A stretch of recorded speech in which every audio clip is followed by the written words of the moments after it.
नमस्कार मित्रांनो, स्वागत आहे तुमचे आजच्या व्हिडिओमध्ये.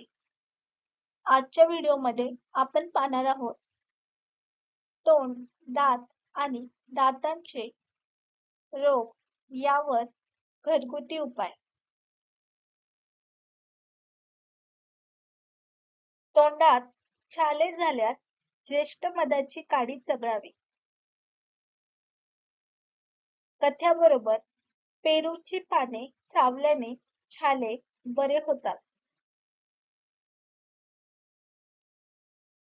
हिरड्यातून रक्त येत असेल तर मीठ, हळद आणि तुरटी समप्रमाणात घेऊन त्यांचे चूर्ण करून घ्यावे. या चूर्णाने मंजन करावे. फार गरम किंवा फार थंड पेय घेऊ नये. गाजर, सफरचंद, आवळा यासारखी फळे खावी.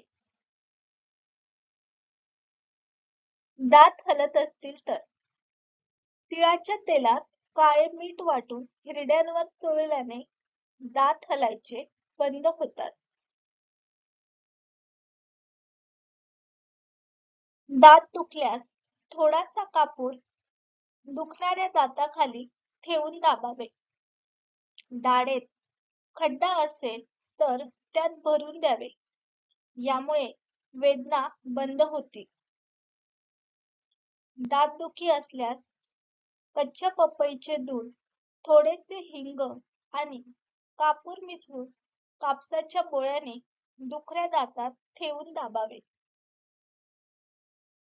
लिंबाचा पाला घेऊन त्याचा रस ज्या बाजूची दाढ दुखत असेल त्या बाजूच्या कानात 2 थेंब टाकावे. यामुळे लगेच आराम येतो.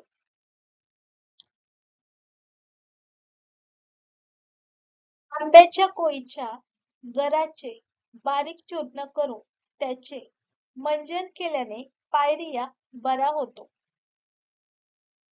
लिंबाची फांदी पानासकट सावलीत वाळवावी आणि जाळून बारीक वाटून घ्यावी. त्यात काही लवंगा, पेपरमेंट आणि मीठ मिसळावे. सकाळ सायंकाळ या चूर्णाने मंजन केल्याने पायरिया बरा होतो. तोंडात किंवा श्वासात दुर्गंधी येत असेल तर जेवण झाल्यानंतर दोन्ही वेळा चमच्याभर बडीशेप चघळल्याने तोंडाचा वास काही दिवसात जातो आणि पचनक्रिया पण सुधारते. तुळशीची 4 पाने रोज खाऊन वरून पाणी प्यायल्याने तोंडाचा वास जातो.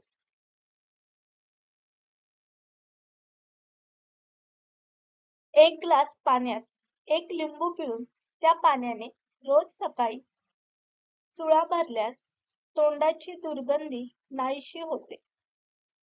जेवणानंतर 1 लवंग चघळल्याने तोंडाचा वास जातो.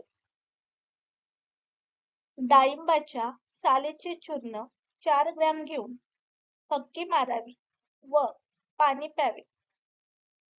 साल उकळून त्या पाण्याने चुळा भरल्याने सुद्धा तोंडाची दुर्गंधी जाते. जिरे भाजून खाल्ल्याने तोंडाचा घाण वास जातो. धने खाल्ल्याने तोंडात सुवास येतो. जेवण झाल्यावर थोडे धने अवश्य खाल्ले पाहिजे. 1 चमचा आल्याचा रस 1 ग्लास गरम पाण्यात टाकून त्याने चूळ भरल्यास तोंडाचा घाण वास जातो.